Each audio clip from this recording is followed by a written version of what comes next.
And we're live on the YouTubes. Go to the YouTubes. Okay. To make sure that the sounds work. We need to get into the routine. Here we go. How dare you, sir?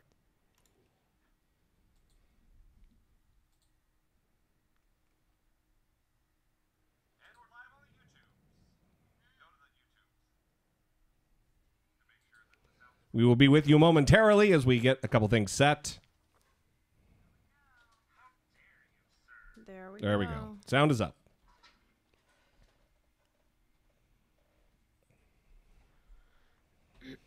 We're running behind, as is always the case, is it not, Brittany Page? Yep, there's Burnt. Hello, Burnt. Scared the shit out of me. All right, why is this not showing? I always am tempted to talk about HQ while we wait. Why would you not? Well, it's kind of like my... What is curbing the temptation? I feel like you hate it. That I hate you talking about HQ trivia? Yeah, I don't fucking care. well, it's therapeutic for me to, after I lose, come on the live stream and talk about how much of a loser I am. Right. No one, I don't think anyone cares either. But today was the $25,000 prize that went to one person. Right. They didn't split it up at the end. Normally they ask the 15 questions on the big Sunday night. Yeah. Tonight they didn't split after the 15. They kept going and going until there was one winner. Right. And it wasn't you. It was not me. It was not me. You were a big, fat, hairy loser. I lost on the question where they asked which king card has an axe on it. And the options facing were which direction? Yeah, whatever. Yeah. And it was a king of hearts, a king of diamonds, and a king of spades. Clubs, but yeah. Whatever. And it was not the one I chose. Not the one you chose. But I felt better about it being a savage question because I was in good company with people who don't know things. Like right? me. Yeah. I also missed that question. So before we get started, we always give a chance. I know there's only 7 people in the room right now. And that's okay. We give a chance to answer a question before we get going. Burnt says, first time watching this and it really doesn't match how I saw everything in my head. Well, this is a new setup, Burnt. Well, Jesse is wearing clothes. And that is true. I am wearing clothes today. Yeah. We'll see how things go. And both hands, neither is on my dick. So it is a red letter day for the program. Yeah. I'd like to know what he envisioned, though. What is he... What? Glitter and ponies? Like, what do you think is going on? Glitter and ponies? Behind the scenes, yeah. Wow. All right. No questions. We will forge ahead. As always, we will not be in the chat room during the program because we are here doing the aforementioned program. But feel free to chat amongst yourselves. Amongst yourselves. All right.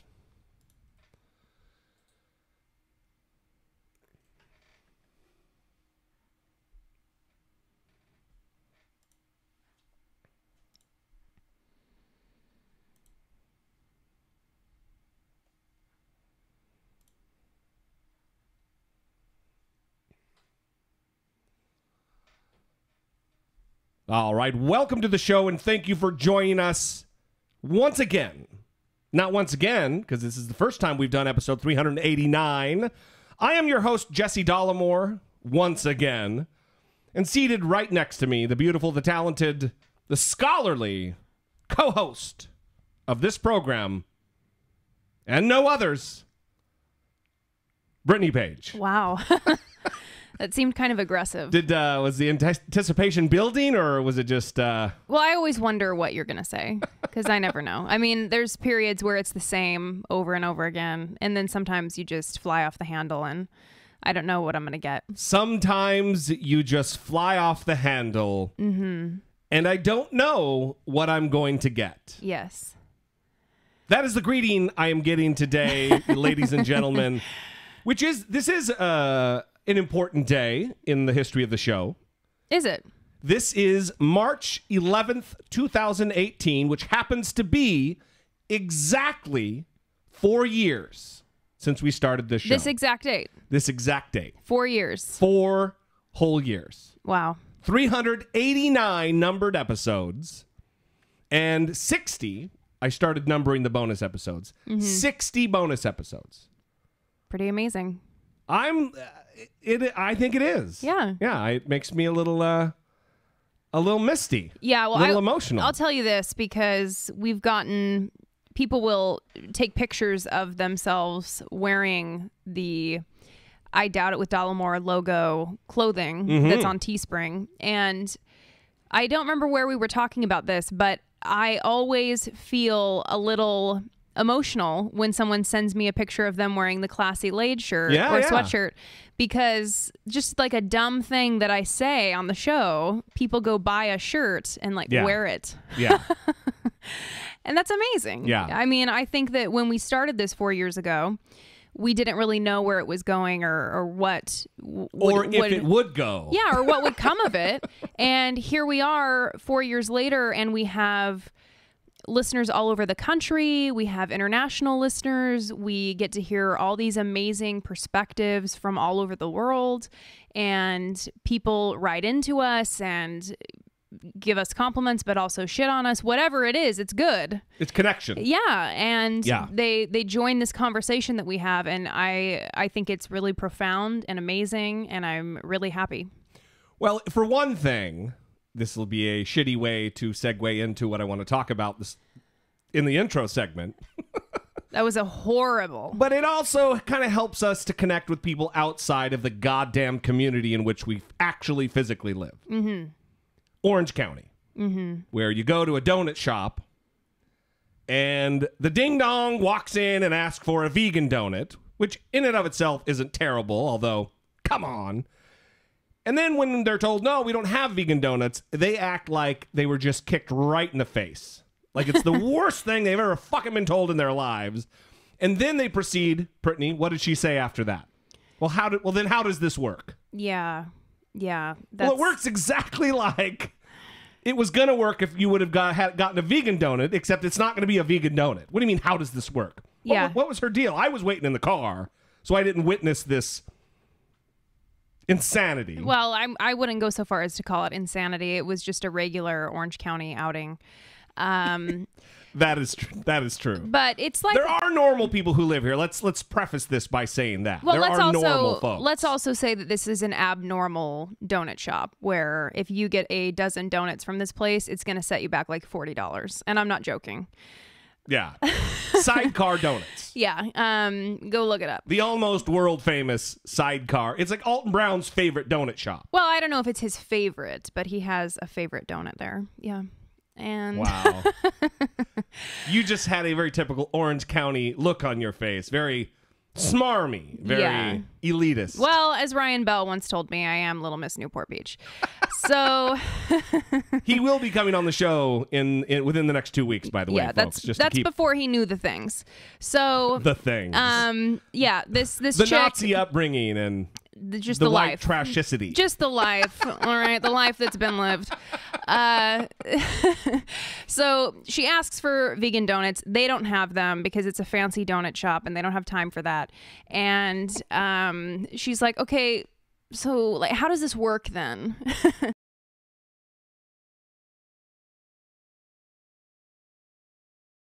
6 donuts, or you could even get like a dozen donuts. It's just like however many you... That's how it works. It's a place where you come and you just get however many donuts you want. So you know, like a donut shop. Yeah, yeah. It works like the other ones that you've been to, even vegan ones, I would assume, or they do things differently. No, how the fuck would I know about what vegan donut shops do? Yeah, I mean, I don't know, but that's an oxymoron. Apparently, to me. it's something different. I don't know. The other thing about Orange County that gets on my goddamn nerves. I wonder how long this has not been recording. That's going to be a terrible... Hang on, everybody. Making of the sausage if this has not been recording the entire time, because I feel like it's been going well. And she's like, okay, so like, how does this work then? Oh, Jesus Christ! It got everything up until then, though. Yeah. Okay, well that's all right. Well, we have to redo. We have to up until that part. Right. Up until right here. She asks for vegan donuts. They don't have them because it's a fancy donut shop and they don't have. We'll move on. We'll re-record it. She's like, okay, so like, how does this work then? We'll re-record that in post. All right. All right, everybody. See, that is how the sausage is made. I don't even know what the fuck happened there. I'm glad I looked up. So, the other thing that bothers me about Orange County, and I know I'm kind of going off on a local tear here, and that's not what we do, but it's been rain in the last couple days here in Orange County. Weather in talk. Southern California. Yeah, and also weather talk gets on my fucking nerves. But it's not necessarily weather talk. It's asswipes who don't know how to fucking drive when it drizzles. It's morons on the interstate who think the speed limit is 35 miles an hour because it's a little misty in the air. Well, there's two types of drivers. Well, there's three types. Okay, there's normal people. Those are very rare when it rains here. And then there is what you're describing, people who are terrified and go too slow. And then there's people who are going 90 that are terrifying and like hydroplaning, and it's just like but there is no risk of hydroplaning when Tokyo drift when on the freeway. when it's a little misty in the air. Well, whatever. I'm when saying it's what's considered trace. You know, my meteorologist colleagues. It's what we call trace precipitation in the business. right. Anyway, it's on my nerves. Yeah. This is the new It Grinds My Gears segment. I Okay, guess. well, let's bring it back around to the anniversary and right. how you are happy that you get to hear from other people outside of Orange County. Outside of Orange County. Like Jarden Yes. in Sweden. Well, we're going to call out specific listeners? No, That's I mean, not we fair. just we have a I guess that wouldn't be very fair. Anyway, we just have a large network that has been built and that has kind of encompassed the show, put their arms around us, and I think it's a beautiful thing. And yeah, you know who we haven't heard from in a long time is Jonathan in the UK. He used to regularly write in and shit on you, and he hasn't done that in a long time. Shit on me? Yeah, you guys No. you had a little bit of a thing going. Jonathan? I'm pretty sure, yeah. I think you're thinking of Alexander in Denmark, who most certainly That is who I'm would thinking shit of. on me. Wow, that's who I'm thinking of. Wow. Yeah, we'll fix that in post too. No, we will not. We will not fix that. Yeah, in we post. will. Not at all. Oh, So, we love you guys. We thank you for being here for 4 years. Those of you who have been around that long, there are several. This is a labor of love, and do not kid yourself. If you are interested in doing a podcast, it is labor. It is not just sitting the fuck down and running your goddamn suck into a microphone. This is it can be a grind, but you know, with any job that you love, with any task that you love, it certainly the benefits outweigh the detractors, and we thank you guys for joining us every single episode. Is there anything else?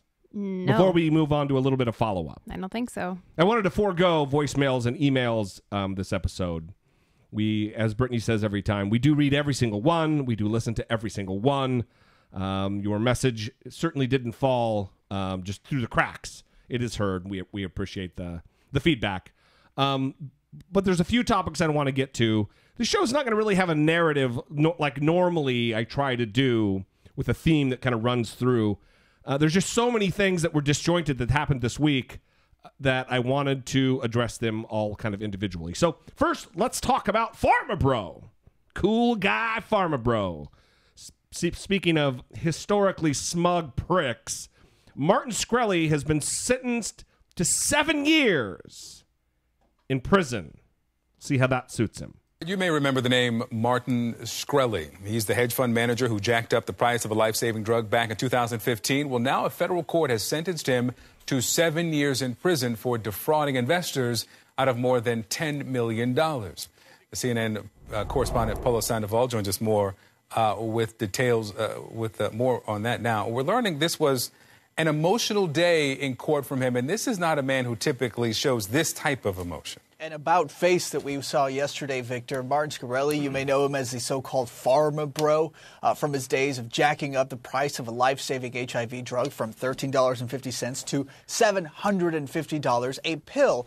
Important to point out, though, this federal fraud conviction is not related to that controversy. You'll remember in August, a Brooklyn jury convicted the 34-year-old of securities fraud for mismanaging 2 investment funds and also lying to investors. Shkreli usually maintained a smirk on his face during the last year's proceedings, but yesterday, a very different guy here. That smile had been replaced by tears as he pleaded with the judge, asking for leniency. This once defiant defendant changed to an apologetic tone during his hearing yesterday, telling the judge, quote, "I look back and I'm embarrassed and ashamed." He went on to say, "There's no conspiracy to take down Martin Shkreli. I took down Martin Shkreli with my disgraceful and shameful actions." He had previously referred to these charges against him, this investigation that he was a target of, as a, quote, witch hunt of epic proportions. And this really has been an eventful week in court for Shkreli. Earlier this week, a judge ordered he forfeit about $7.4 million in assets. This included a sole copy of a Wu-Tang Clan album, a piece of music memorabilia that's said to be worth about $2 million. He's also expected to give up a Picasso painting as well if this forfeiture goes through. The prosecutors, they actually wanted 15 years here, Victor. The defense wanted 1 year, but there certainly was an in-between here. 7 years now, and he will be given 6 months credit for the time he served in a Brooklyn cell. Smug no more. It is interesting, though, this type of guy who's just a fucking prick when he's testifying before Congress. Just disrespectful. That smirk on his face constantly. And then as soon as he gets a little consequence, actual consequence, sentenced to 7 years, 6.5 with time served, the tears start flowing. Yeah, I have to remember the moments like that because I start to have little moments where I feel sad about the pile-on that he's receiving. Like everyone taking so much joy in his downfall, and then I just have to remember the way he's behaved and not feel too bad about it. The reason there's so much joy is because he amplified everyone's hatred and dislike of him. I understand that. Yeah. I'm not saying that it's necessary. Also, all the aggressive dating app shit he was doing. So again, I'm not saying that it's rational. I'm just saying that I have this feeling, and I have to remind myself that, he's not the best guy. Well, he's not here, so rather than pile on him, I have to pile on you, apparently. Okay, perfect. But I want to say what his attorney said. Mm-hmm. He defended him as eccentric and called him a generous genius who's been teaching math to his fellow prisoners, and apparently he bought diapers for the girlfriend of a prisoner who just had babies. He said that sometimes he wanted to give him a hug, but admitted that he could also be so aggravating that, quote, "there are times when I want to punch him in the face." Just like during jury selection, there were jurors. Yeah. Remember, I don't know if the audience remembers, but we went through several responses from prospective jurors who were saying shit like that that's a punchable face. I'd love to punch him in his fucking face. And they also said he looks like a dick. Right. There's no way I could be impartial, Your Honor. That guy looks like too much of a dick. Yeah, so even his attorney feels like sometimes maybe he could punch him in the face. Yeah. Yeah. Well, let me tell you something. Redemption doesn't come because you bought fucking diapers for a poor person. Not after you jacked up an AIDS treatment drug 5,000%. Fuck you. You're lucky you only got 7 years. In other news, Martin Shkreli, not Scarelli. Did I say that? No, the guy on the news package. Oh, calling him Shkreli. I felt very attacked just now. I thought you were. It's like I have the Cinderella fucking mice in my head. Mm-hmm. Martin Shkreli, Martin Shkreli. Anyway, I don't think that's what they say. No, it's Cinderella. I was making a joke. It was a really good one.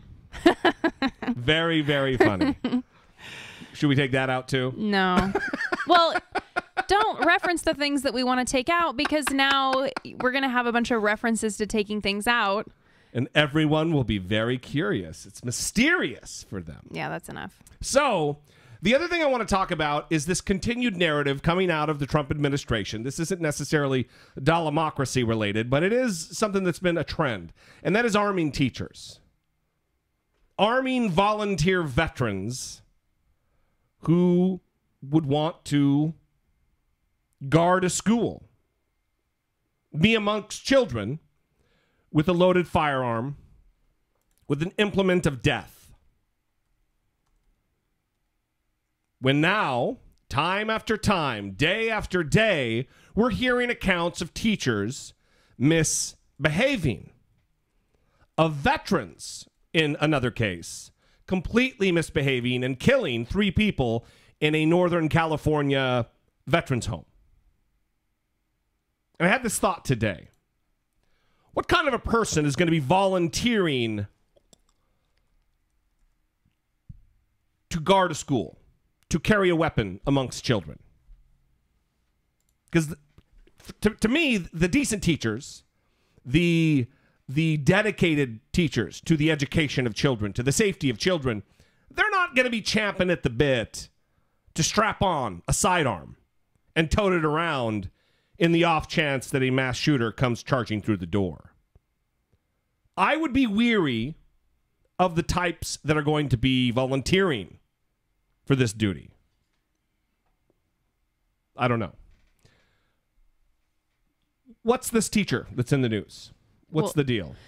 Well, I think there's several teachers that have been in the news, but I think the one in particular that you're referring to is the Florida teacher who has been suspended after he has repeatedly used the N-word in class and told his 7th and 8th graders not to date African Americans because, quote, they are not worth it, among other things. Let's give this guy a pistol. He sounds like a quality character. And that's what listen, it's not that that guy's going to kill someone or be bad. He's bad. Seems like he has racist tendencies or bigoted tendencies. But it's like I said on the last episode, or maybe the episode before that, the problem lies in when a situation arises where he has to make a snap judgment and he has clear biases related to race. What decision is he going to make?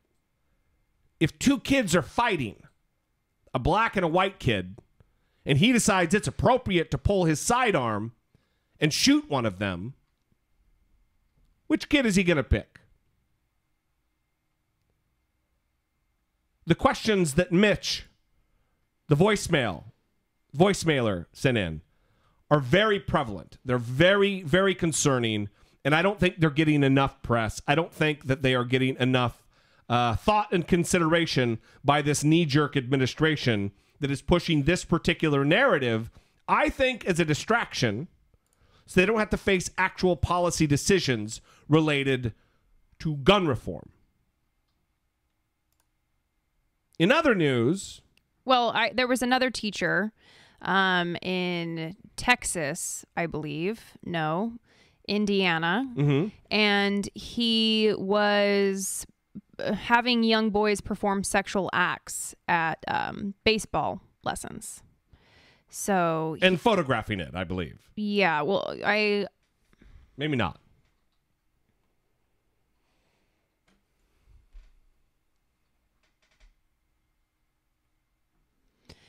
So he's a 4th grade teacher, and he was giving these boys private baseball lessons, and he would encourage them to masturbate and take photos and videos of themselves doing these things for him. So this is a teacher, and this is what we've talked about, where being a teacher, it's one of those professions like a firefighter or a police officer or someone who's in the military, where it's held up as this profession that only heroes are working in. Yes. And you can't be critical of the people that are in these positions because they do so much for society. And yes, there are people in those professions who do so much for society, do so much good in the world. But there are also people like this in those ranks. And so when you're talking about arming teachers, you're talking about arming people, and people make mistakes and they do things that are wrong, is evidenced by these two examples here. And then the other teacher who works at a community college here in Southern California that was saying racist things to people on the street. There's all kinds of examples of teachers behaving badly. Yeah. And so it just seems, I don't know, like a dangerous path to go down. Well, it seems to me we don't even have a proper vetting process for cops. How the fuck are we going to manage one with teachers? We have cops that are gunning down unarmed black men like it's their fucking part-time goddamn job in America with no consequence. Finally, one got prosecuted in South Carolina on a federal beat. He got off the state charges, and it had to come down on a guilty plea on federal civil rights charges. Michael Slager, the Walter Scott case, where he shot him in the back and then planted a taser on him. Only after video was revealed from a cell phone. So look, we don't have the systems in place to have a foolproof setup with our cops. How the fuck are we going to do it with a million teachers having goddamn guns? It is ridiculous. What a way to start the show, Brittany Page. Episode 389. All right. Anything else? No more follow-up. You don't usually ask me if there's anything else, but you've done it twice. So is this a new thing we're starting on the 4-year anniversary of the show? Maybe it's a new thing. All right. There's nothing else. Support for I Doubt It with Dollemore comes from generous, engaged, intelligent, and good-looking listeners like you by way of Patreon. Your support on Patreon for as little as $1 a month helps keep the show going and move the conversation forward one podcast at a time. If you would like to join the ever-growing family of supporters, please visit patreon.com/I Doubt It with Dollemore. Taylor upped his pledge. Taylor upped his pledge. Yep. Jumping the gun. And Amanda. Amanda is a brand new patron. Correct. On Patreon. That is awesome. Beautiful. Maybe Amanda is on the live stream right now. Maybe. We don't know. Not that there's no way to find out. I'm just too lazy to click over to the other screen. Well, that's a good reminder that there is a live stream that we do every week. We do a live stream every Sunday, and the first 3 Sundays of the month are for Patreon supporters only at the $10 and above monthly amount. On the final Sunday of the month, we do it for everybody. Everybody can join the live stream. And that's always exciting because you never know who will show up. There will be trolls. You never know. Sometimes there are trolls. I think every time there are trolls. You never know. We have christened certain individuals within the audience with moderator powers. Yes. TJ in North Carolina, for one. So it gets dealt with. Yeah. But it's kind of a good time. Yes. If you would like to support the show other than Patreon, you can buy our wonderful quality merchandise like the classy laid shirt Brittany was talking about earlier. Go to dollemore.info. You can also shop on Amazon. We get a little piece. If you're going to spend your money anyway at Amazon.com, why not help your favorite show filled with news and ridiculous comment? There you go to dollemore.com/Amazon. We love you guys. Thank you for all of your support over the course of these past 4 years. It does not go unnoticed.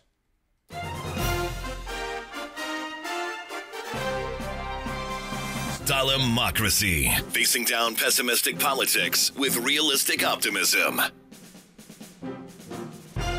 So, the other day I made a very stupid joke to Brittany Page, and then heard several late night hosts using the same goddamn stupid joke.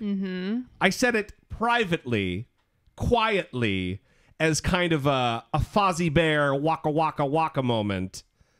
That probably is, no one's going to probably know what the fuck I'm talking about there. I said something about it's very stormy for Donald Trump right now and the administration. And then several people have been saying it like it's like a well-written, well-crafted remark. Well, I think it's just so easy that everyone is going there. Anyway. That's just the place to go. No good. No good. But having said that, it's pretty stormy Oh, God. for Donald Trump right now. the legal battle between an adult film star and President Trump. And there is word tonight that the president's personal lawyer used his Trump Organization email to arrange payment. And tonight, where he says that payment came from. Here's ABC's chief national correspondent, Tom Yamas. Tonight, President Trump's personal attorney, Michael Cohen, telling ABC News he used funds from his own home equity line to pay off porn star Stormy Daniels. Daniels, seen here with Donald Trump in a picture she shared on social media, claims she accepted $130,000 in what she calls a hush agreement just days before the election. Do you have a non-disclosure agreement? Do I? Cohen insists neither the Trump campaign nor the Trump Organization were involved.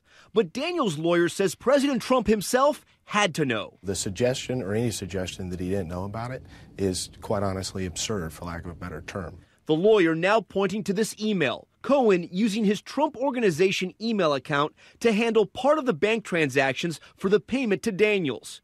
Cohen says that proves nothing, telling ABC News, I sent emails from the Trump Org email address to my family, friends, as well as Trump business emails. I basically used it for everything. I am certain most people can relate.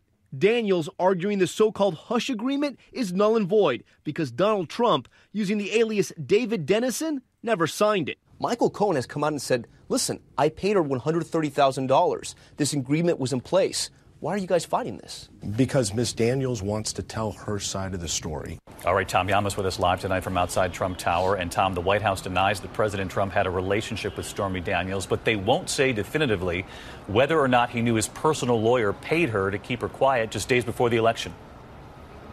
That's right, David, and tonight this fight is getting more intense. Stormy Daniels' attorney just told me this. Does Mr. Cohen really think that the American people will believe him when he states that he did all of this, the negotiation, the drafting of the agreement, the communication, and the payment, without any knowledge whatsoever of his client, Mr. Trump? So is he admitting he violated his ethical obligations of a lawyer to keep his client informed? Mr. Cohen, for his part, has told us that that attorney is seeking his 15 minutes of fame and, quote, despite all of our reporting, there is nothing to see here. David? Tom, thank you. We'll see you here this weekend. So the Trump administration is doing what is kind of expected. They're playing politics with this, and they're trying to split hairs, and they're walking a very tight, literal line.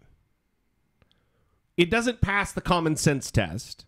Well, we didn't have an affair. But they're not denying that the payment was made. They really can't. Because Michael Cohen is, for some reason, very open about having made the payment. Now telling him what source of money it came out of. Well, that's because people are starting to talk about campaign finance laws and how there might be a problem.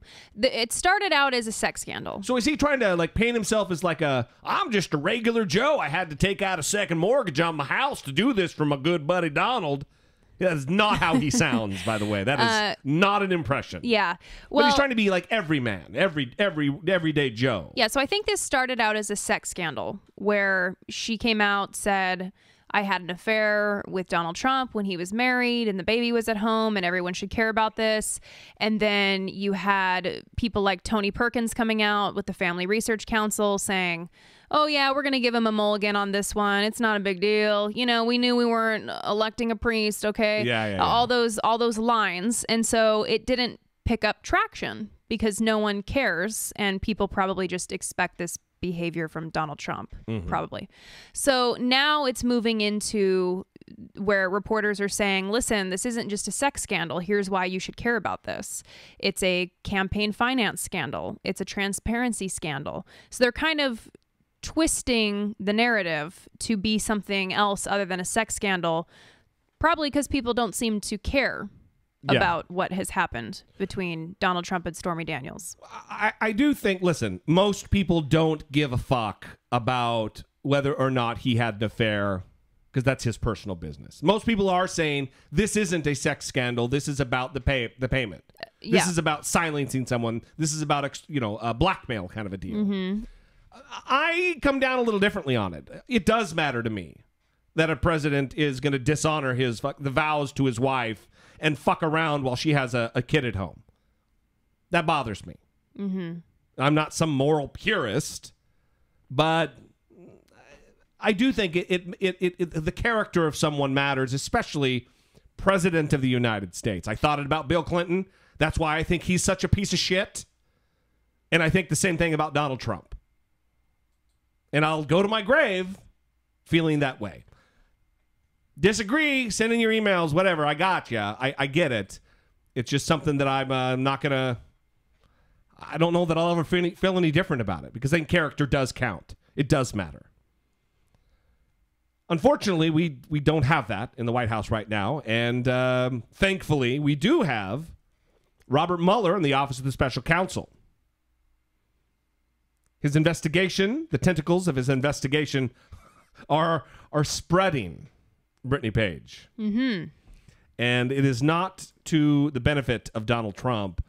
The Mueller investigation now is increasing its width and breadth to include a meeting that has long been talked about with Eric Prince, who is the founder of Blackwater, a mercenary military organization that has had its own several legal problems with excessive force and murder charges, allegations against it while operating in Iraq. He's a former Navy SEAL and happens to be a billionaire brother of Betsy DeVos. This meeting, which is supposedly an attempt to set up a back channel communication to Russia, happened in the Seychelles. I tell you what, I have a package. We'll just play it, so I'll quit running my mouth. A mysterious meeting in the Seychelles, a remote luxury archipelago off the coast of East Africa, known as a haven for offshore banking. The participants, the founder of the private...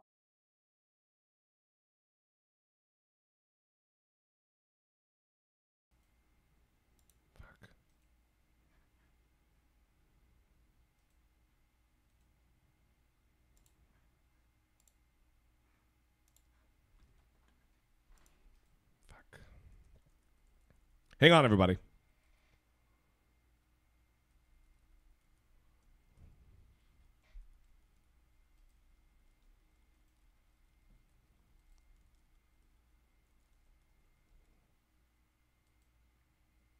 All right.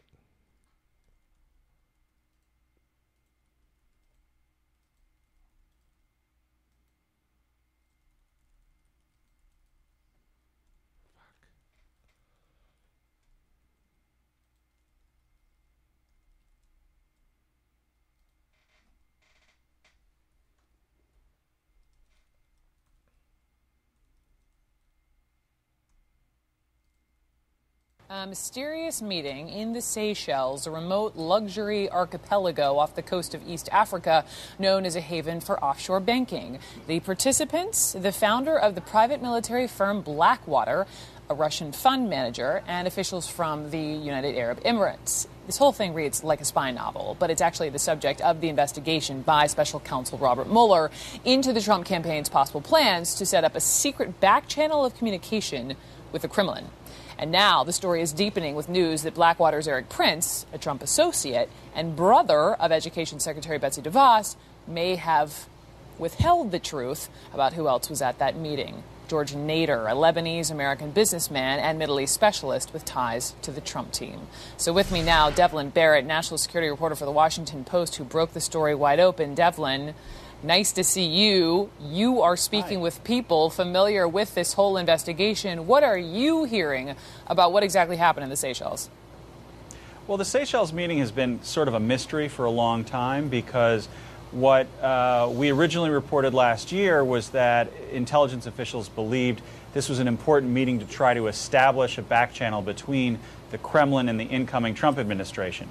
Eric Prince, who you mentioned, denied that pretty vociferously and denied it to congressional investigators over and over and over.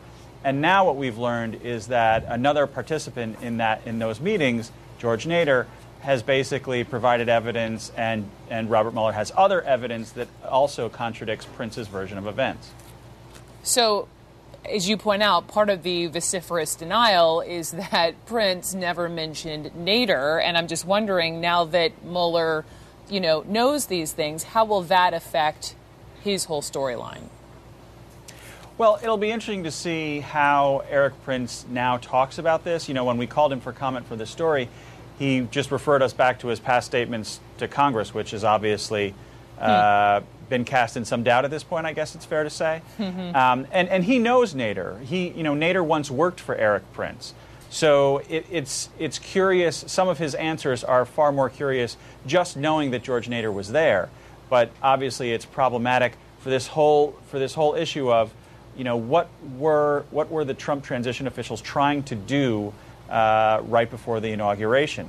It's not the only instance where we hear about some effort to create a back channel, a sort of an unofficial line of communication between Trump officials and the Kremlin. But this seems to be one of the earliest versions and attempts to do that.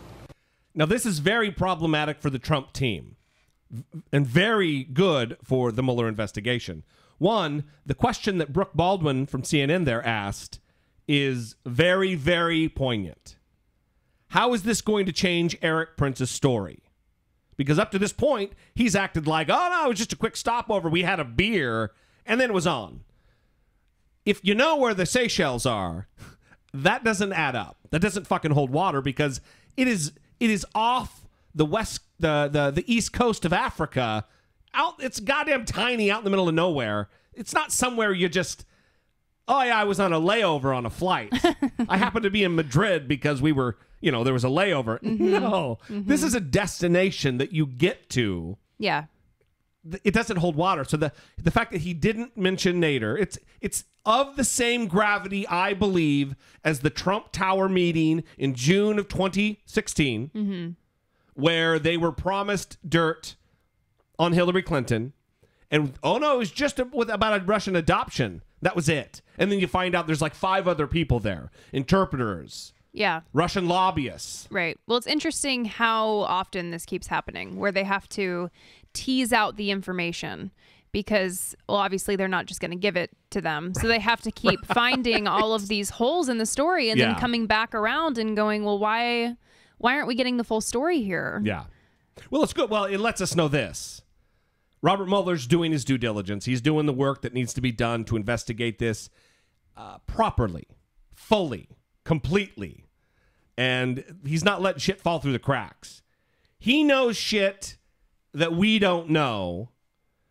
And he knows shit that they don't know he knows. So when they go in to interview, they better fucking tell the truth. Because he knows. How stressful would it be and to we be know a criminal? He knows. Oh, yeah. It's so stressful. Especially with this guy. It's not Keystone Cops we're talking about. This is fucking Robert Mueller. Yeah. Bobby Mueller. Oh, God. Well, that's not the only thing that's going on the Russia front. Megyn Kelly, formerly, as you know, of Fox News, interviewed Vladimir Putin for the second time. Yeah. Double. It was pretty good. It was a pretty good interview. It is, I think, the only thing keeping her head above water at NBC right now is the fact that she's getting big interviews. And to tease this story... Well, hold on. Because I was getting clips for the show, and I watched her Today Show segment where she talked about her interview with Vladimir Putin. And then she abruptly cut to an Oscar fashion panel. Yes. And I think that this is what is so weird and why she's not doing well, because... You can't do both. Yeah, it's, Megyn Kelly, who is talking to Vladimir Putin and kicking ass in this interview. And then she says, oh, let's go talk to Melissa Rivers or whoever about fashion right. at the Oscars. And she said, I didn't even watch the Oscars, but I'm going to talk about the Oscars with this panel. She's also been very aggressive about, I'm not going to be doing politics anymore. Well, you know what? Fuck you. That's your gig. That's what you've staked your claim on that. Now you're going to try to back away from it. Yeah. And breaking news, everybody. Someone's wearing a very low-cut dress at the Oscars. I mean, come on. Yeah, so this interview is worth your time if you care about it. You should care about it. Vladimir Putin is not a friendly character, although she said that he is friendly behind the scenes, which was surprising to me because she would ask him things and he would say, literally point to his ear and be like, "Are you not hearing what I just said? I just told you." Being kind of a dick. Oh, a total dick, for sure. And she's able to match that pretty well. He has journalists murdered. He's not afraid of Megyn Kelly. At certain points, I said, I'm a little scared for her because they're going to shoot a poison dart right in her neck. Someone is just going to come around the corner and shoot it right at her throat. Like it's Spy versus Spy, like a fucking comic strip or something. Mm-hmm. So here's Megyn Kelly talking to Chris Matthews about the interview, in which I don't know if she's just selling the interview to make you want to go watch it, or she really feels this way. But she says she got the impression that Putin does have dirt on Donald Trump. Is there a bromance between these guys? Do they like each other? Can you read that part? Or is it just really rivals? That's simple as that. I wouldn't go that far. I really wouldn't. I would not say that Putin likes Trump. I did not glean that at all from him. I do think I did glean that perhaps he has something on Donald Trump. And if you watch the special tonight, you'll see, perhaps what that might be, because we've done a lot of research. It's not just Vladimir Putin tonight. It's a lot of experts who understand Putin and Trump and the relationship between the two. And so when I was asking him, why do you think Donald Trump never says anything unkind about you ever? I think it's more than just he admires this Russian strongman, Chris. I think, there's a very good chance Putin knows some things about Donald Trump that Mr. Trump does not want repeated publicly. In a dossier, do you think? Or is it going back to money? Is it hot to him? My money's not on the dossier. I mean, just having done the research we did for this piece and this investigative report, I think it has to do with money and Trump's early years dealing with the Russians back in the 90s, his facilities here in the United States. And I asked Vladimir Putin about that as well. So, I mean, it's pretty comprehensive. I did want to tell you that, I give it to him pretty good on the election interference and so on, and you'll see him dance a bit. But can you imagine, I actually did get a question in about the shirtless Putin and what's up with all that? I'll let you have that line of country. But I did think it's interesting that you've got into something with your questioning and your sense of interpreting it, that maybe this Sam Nunberg guy who's thrown out that thing this week, that there's something there in the business. That was interesting. I really did. And, as I watched Nunberg and I watch Eric Prince and all of this, keep in mind, all of this ultimately links back to Vladimir Putin. That's why we're talking about Manafort and Flynn and Nunberg and all these guys. It's because of what Vladimir Putin did in our presidential race. And let me tell you what he's planning to do in 18 and 20 as well. Because when you listen to him talk tonight, you do not get the impression that the man has been chilled in any way from his robust approach to our elections. And that's because we haven't done anything. We've done nothing to push back after his interference. So I think that's a fair point that you made, that you don't know if she's actually just trying to get people to go watch it or if what she said was genuine, because she didn't go into any detail. It made headlines. Well, if you want to see, go hubba-dubba-da. You know, it's like a promo. She's just kind of describing this vague feeling that she has that he possibly has information that is financially related that he doesn't want getting out, and didn't elaborate on what he did. Was he winking, every time she said finances, or what was it that led to the feeling?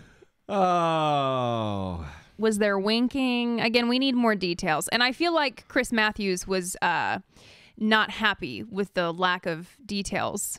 Yeah. She tried to transition to the shirtless photos, and he's like, I don't care about that. I want to know about the dossier. I think that it is I think it's a net positive for Megyn Kelly, though, to have displayed the strength and fortitude to sit face to face with Vladimir Putin and say, "What's up with the shirtless photos, you freak?"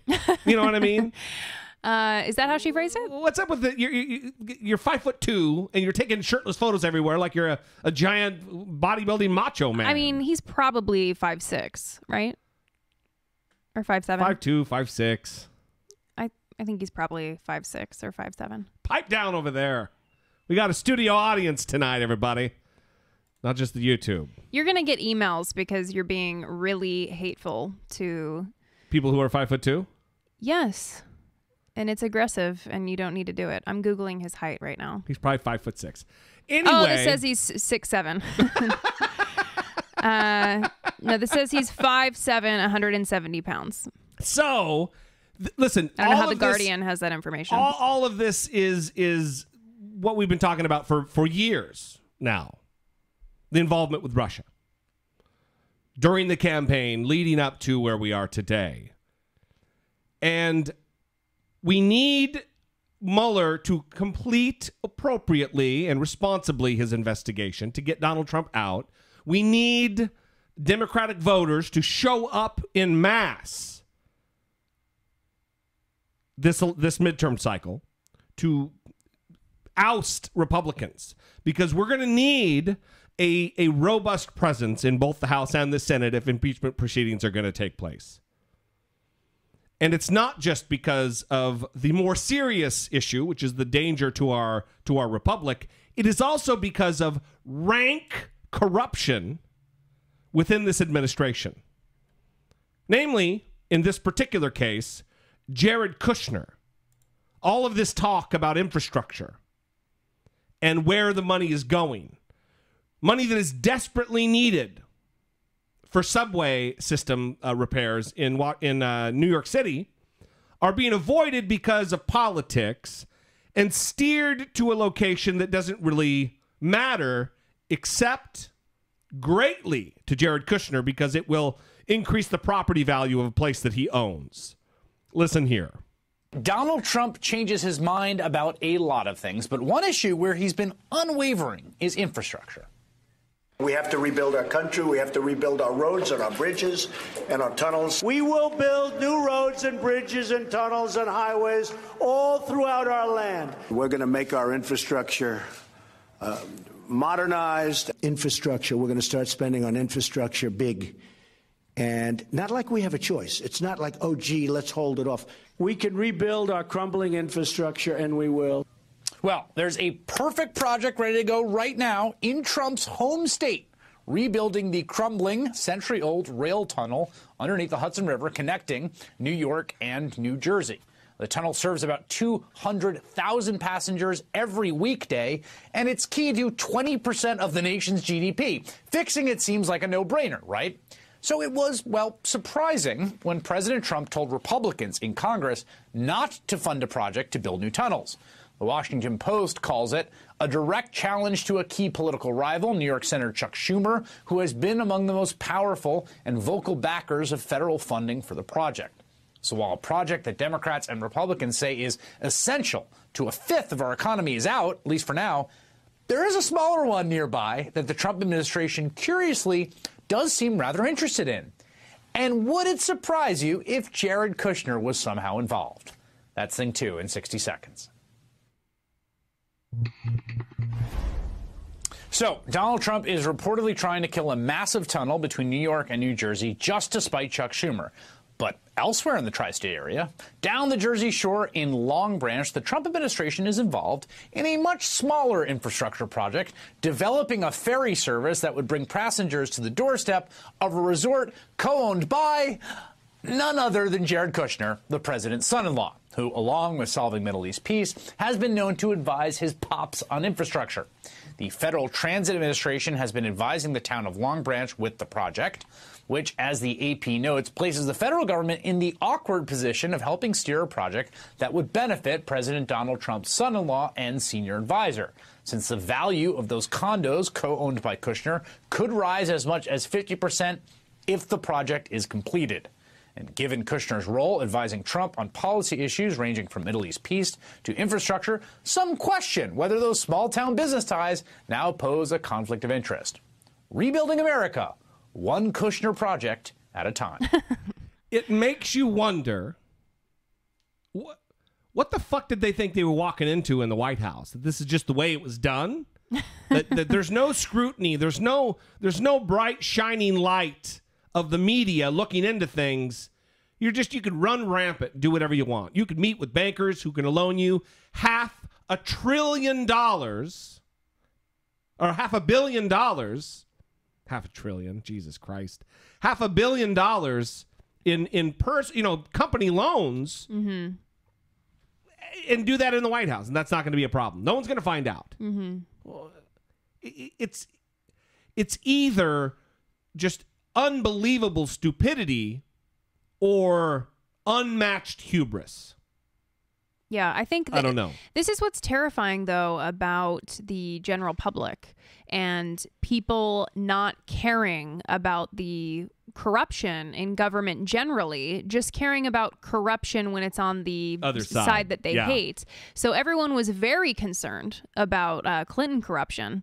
But then where are those same people that care about the current government? Yeah. They don't have anything to say about that. And they're happy when Sarah Huckabee Sanders doesn't answer questions, when she's hostile to the press, when Donald Trump is hostile to the press, when he does his little rallies that he's still doing for people, where he talks about the press and insults them using terrible language that the president of the United States shouldn't be using because it's calling Chuck Todd a son of a bitch. And yeah. And they think it's funny. They laugh. They applaud. And when I watch the rallies, I don't know if I'm more mad at the fucking lunkhead that we have as president watching him or the morons behind him who just get all animated and really riled up at his, to call it antics doesn't do it justice, but it's terrifying. And these are the same people who want to keep their guns if there's ever an oppressive government that is trying to take power. And this is how it happens. It's a process. It's slow. You stop caring. You vilify the press. You don't let them in. The transparency goes away. You start doing whatever you want. Things are unchecked. That's not good. Yeah. Yeah, absolutely. And why doesn't anyone care? Well, let's talk about that. That speech that he gave in Pennsylvania. Mm-hmm. That apparently he was asked, or staffers were talked to about it. And they said he read about 5 sentences from the prepared remarks and then went off the fucking rails, as is expected. And listen, the closer we get to the midterms, the closer we get to 2020, if we make it that far, the more animated and insane he's going to get during his rally speeches. Because that's what worked last time. Not taking into account, he is certainly not taking into account that now he's the president and more is expected of him than just a random candidate who has not yet been president. Here's Brian Stelter talking about this latest speech in Pennsylvania. Looking back at this wild week of news, I think NBC's Chuck Todd said it best the other day. He said this may have been the Trumpiest week yet. And all of that was on display at Saturday night's rally in Pennsylvania. I looked at the rally and I heard an enemies list. The president ticking off all the people he views as opponents, including the aforementioned Chuck Todd. Sleepy eyes Chuck Todd. He's a sleeping son of a bitch. CNN, fake as hell, CNN. The worst. That Washington, D.C., got a lot of evil there. A lot of bad people, a lot of fake media. Look at them. A lot of fake media. Journalists are still near the top of Trump's enemies list, and that attack against Chuck Todd in particular has to be called out. It's offensive, and it's just plain wrong. And if the president doesn't know that, maybe Melania can tell him? But look, there were many other attacks, many other names on the enemies list. Even though the president was stumping in Pennsylvania, he decided to attack a California congresswoman and a Massachusetts senator. Can you imagine covering Bernie or Pocahontas? Pocahontas, how about that? And Maxine Waters, a very low IQ individual. You ever see her? I'd love to beat Oprah. I know her weakness. No, I know her weakness. And she knows yours. But hey, that's besides the point. This rally had it all. A lot of jokes, a lot of playfulness that the crowd loved, but also hatred of his enemies, hostility toward dissent, hints of racial resentment, a lot of anxiety about the future, and a lot of nostalgia about the past, even the 2016 election. Notice what he says here about women voters. Didn't we surprise them with women during the election? Remember? Women won't like Donald Trump. I said, have I really had that kind of a problem? We got 52%, right? 52, right? He's wrong in a way that's really intriguing. Trump actually won 41% of female voters. So let me show you why this matters. When he said 52% of women, he apparently meant white women. You can see there 52% of white women went for President Trump. He was unable to win black and Hispanic women in big numbers. Look, if other presidents made these kinds of errors, the kinds of errors that Trump makes at these rallies, it would be front page news, right? It would be front page news, but not anymore. Not anymore, because his base is filled to the fucking brim, chock full of morons, of unwashed, uneducated, low information morons who are fueled by bigotry. The kind of bigotry that Donald Trump traffics in, where he says he got 52% of the women vote because to him, he doesn't have to count Latinas. He doesn't have to count black women. White women is where it's at. 52%, that's everybody. Because fuck everybody else. CNN has this great article where they have just lines written that he said, and some of them they're a little snarky with, like number 25 is, "I love the policeman. I love the fireman." That's his quote. And then they wrote, "I love lamp." I think Chris Cillizza wrote that. And then apparently he said, quote, "I hear he's better looking. I think I'm better looking than him. I do. Why? Right, and this crowd... Why do you need to say that? This crowd loves it. They fucking love it because it's like a monster truck rally for them. Sorry if you're out there and you feel slighted that you love monster truck rallies too. But monster truck rallies are dumb. They're something kids like. Mm-hmm. I am going to get in trouble this episode. Quote, "We are building the wall. 100%, 100%, 100%." Wow, really? Yeah, apparently he really needs to. Well, listen, we're going to play this last clip. I got two other things I wanted to get to. We're not going to get to it. One was the calling for the death penalty for drug dealers. Mm-hmm. A la, dictatorial type states like the Philippines and Malaysia, Singapore, Indonesia, I believe. Countries where either religion is the chief controller of the government, or you have an asshole like Rodrigo Duterte in the Philippines. So we're not going to get to that. And then also this entire thing about North Korea, we're going to have to push it until next time. I will just leave you with this question. A guy like Donald Trump, who constantly has to have his representatives come out and say, well, what he meant to say was, is that a guy we want sitting across the table in high-level diplomatic negotiations with a fucking guy with nuclear power? I would say no. I would say that's dangerous, but we'll cover it midweek. I do want to play this clip, and this is from CNN. Scaramucci on a little panel with Jim Acosta today. Yeah. And talking about Donald Trump being presidential. And this is where we are with this presidency. That they can try to use tactics like you're getting ready to hear and feel like it's legitimate and feel like they're covered. Let's do this real quick, because one thing he is selling is himself. And he talked about this last night, that he's kind of throwing being presidential out the window. Here's what he said. Remember I used to tell you how easy it is to be presidential? But you'd all be out of here right now. You'd be so bored. That's much easier than doing what I have to do. But this is much more effective. Don't forget, this got us elected. If I came like a stiff, you guys wouldn't be here tonight. Anthony, I have to ask you this. There are children standing behind the President of the United States, and the President is saying, I don't have to be presidential. What kind of example does that set? Well, I mean, that's because this is the mistake everybody's making about him. Okay, he's obviously very presidential, but he's also... Wait, in what way? What are you talking about? I mean, this guy... Okay, hold on a second. Let's go to the North Korean situation. I think he's breaking new presidential ground in the North Korean situation. I mean, that could be good or bad.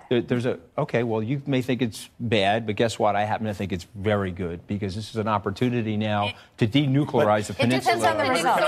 Hold on a second. You guys are because he's president, everything he does is presidential. That's not necessarily true. You guys don't like his style, but he's making a very big point out there. I'm trying to help out my Democratic friends here. You're underestimating the guy. If Barack Obama We're taking the bait again. If Barack Obama paid off a porn star $130,000, if he cheated on 3 wives, I mean, listen, the list goes on and on. If he had a handful of advisors that were either indicted or pled guilty, then there would be pitchforks in front of the White House. Presidential is not something that's associated with Donald Trump.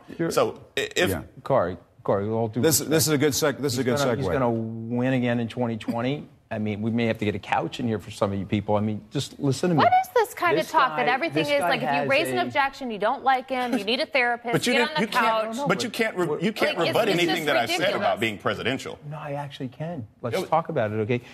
Paying off a porn star is presidential. Deregulation. He didn't pay off the porn star. His lawyer did. Wait a minute, You knew he didn't pay off the porn star? Anthony, you can't say definitively that he did not pay off Stormy Daniels, right? You can't say well, Michael Cohen can say that definitively. Definitively, why was that payment made? Michael Cohen has been on the record definitively saying we got to ask Michael Cohen why the payment was paid, but it was paid by Michael Cohen with Michael Cohen's money.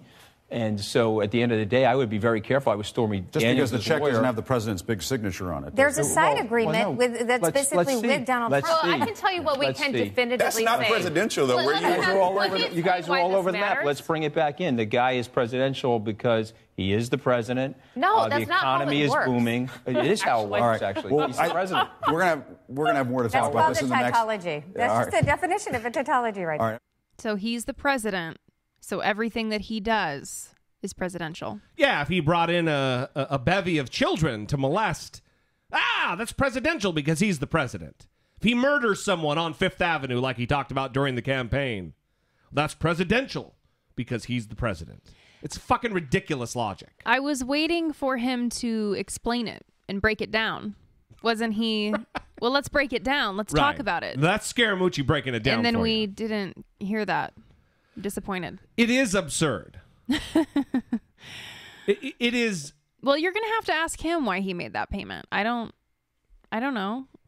Well, he just likes her. Not her work.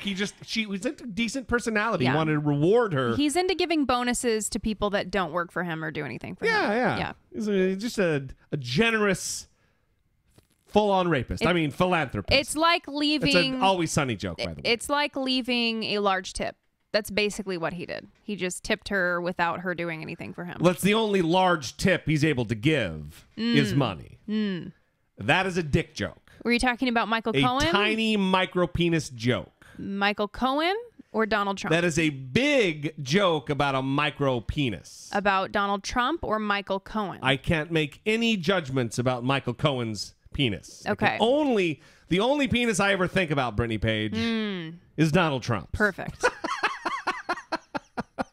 I'd always assumed that to be the case.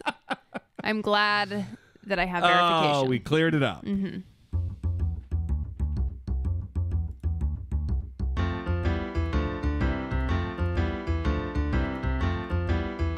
It's the asshole of today. The amazing atheist. TJ Kirk is his name. Yeah, so I saw this tweet and I have felt annoyed for hours after reading it. We had something else planned for the end of the show, and this took precedent. Yeah, because so- this guy, well, one, he's a fucking dickbag. Okay, well, I don't know anything about him, but based on this tweet, I'm not a fan. Trust me. I don't know anything about him, but let me go on a little thing here. I identify as an atheist, and I have attempted to go to, like, 2 atheist functions. One was a taping of a podcast where Ryan Bell was. I think that was the first time. David Smalley. The first time we met Ryan Bell was at that event. Yeah. And then another one was like a Bill Nye, Michael Shermer discussion or something. At Caltech in Pasadena. And both of those instances, I was incredibly annoyed with many of the very active atheist community people. So I was immediately turned off, and I don't really follow big name atheists. So sometimes you'll talk about people like YouTube atheists, and I don't know who they are because I don't follow them. So when I saw this tweet, I said, oh, who's this atheist, amazing atheist guy that has 112,000 followers on Twitter? And you said he's well known, apparently, with all of his followers. He was invited on Joe Rogan's show. He's big enough, that guy. Yeah. Okay. And it doesn't mean he's not a jerk off. It just, you know. Yeah, so let's get to the tweet. So this new Tomb Raider movie is coming out with Alicia Vikander. And from Ex Machina and several other. She's awesome. Yeah. And he tweeted this. Do I have to be the asshole who says her tits are too small for me to see her as Lara Croft? Do I have to be that guy? Do I have to be the one who fucking says it? I guess I do. Sorry.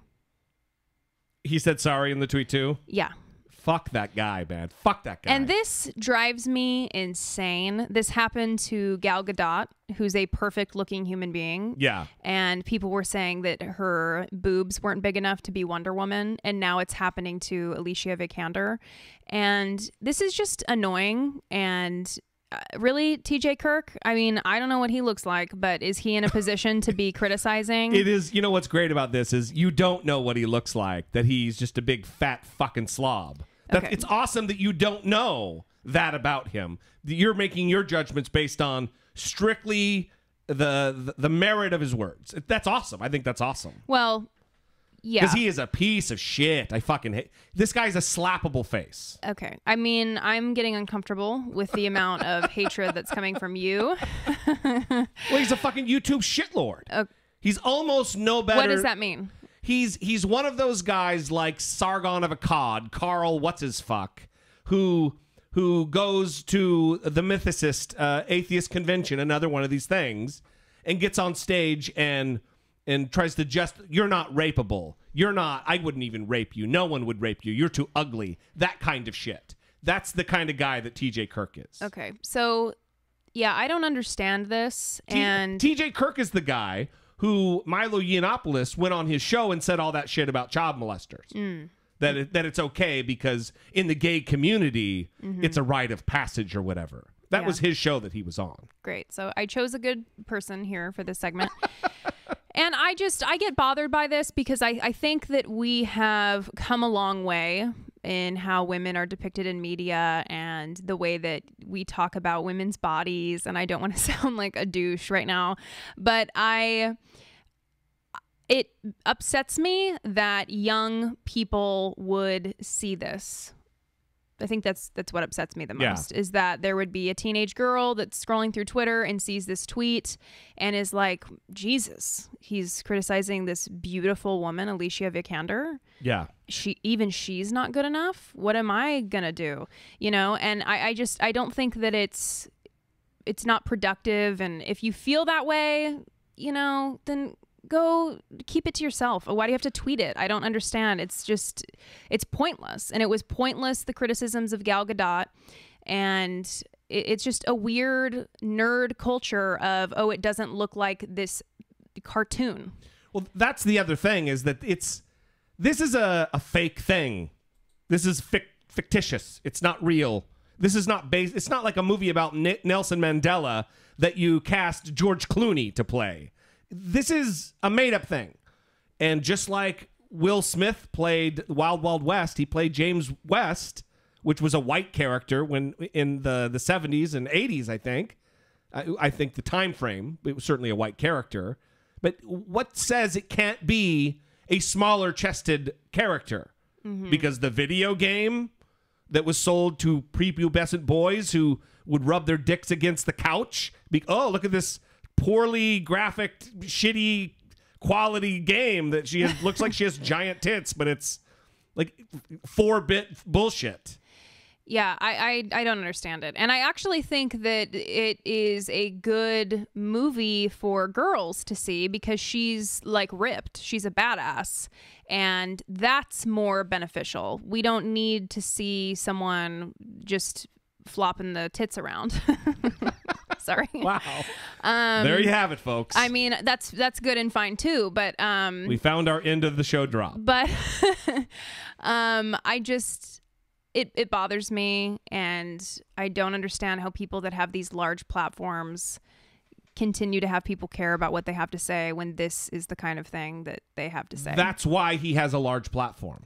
Because morons that's disturbing. Identify with this. Yeah, it's disturbing. Yeah. And I don't know what to do about it. I don't know. And it seems like all these characters are, not all of them, but many of them are in the atheist community. And that's very strange to me. I don't understand these people that always talk about reason and free thinking and whatever. And then this is what they do. They go say that they wouldn't even rape somebody. Yeah. They talk about Laura Croft. The fictional character doesn't have big enough tits in the movie. Yeah. I don't get it. There's nothing to get. They're morons. Mm-hmm. With a lot of followers. With a lot of moron followers. I hope they paid for those. I hope that they're not real. Anyway, we're going to end it there. We love you guys. We appreciate you. Thank you for joining us for episode 389. As haphazardly put together as it was, we could not do this without you. If you have been on the fence about supporting the show through Patreon, now could be your moment. Go to dollemore.com/Patreon. There are all kinds of little rewards you can get, from watching the live streams on YouTube to getting some stickers, getting your hands on some stickers, to a monthly Google Hangout call that we do twice a month that is really a good time. So, if you'd like to sound off, we will be playing some voicemails and some emails next episode. 657-464-7609. Of course, you can always email a voice memo from your smartphone to idoubt@dollemore.com. There's the Facebook page. Follow us on Twitter and Instagram. Find all that stuff. Go rate us and review on Apple Podcasts, it's called now, not iTunes. That would be a good time, too. Mm-hmm. We will see you next time for episode 390. Until then, for Brittany Page, I am Jesse Dollemore, and this has been I Doubt It. Ugh, fucking terrible. All right, guys. We're still on YouTube. All right. Hey, everybody.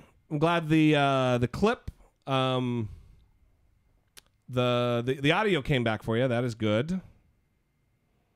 Yay, I figured out how to comment. It only took 3 live streams. I think a lot of people have that problem. I'm not sure what it is, but... What have you had a problem finding the chat? No, I've seen people say that they can't find the chat before. Yeah. Well, hopefully they're making it easier to locate, because that is a critical component of the live stream is the chat. Yes. Because when I do live streams personally, where I'm just sitting in front of the computer interacting with the audience, I'm there to interact with the chat. So. Right. So we love you guys. We appreciate you. Is there any other thing we could, for my new home? Well, that's great, Mikey. Congrats on your new home. We are going to bail, edit the show, get it posted. And I'm waiting for a question or something. Oh, okay. Yeah. So anyway, thank you guys. We'd love to hear from you. And now we are going to leave. Bye.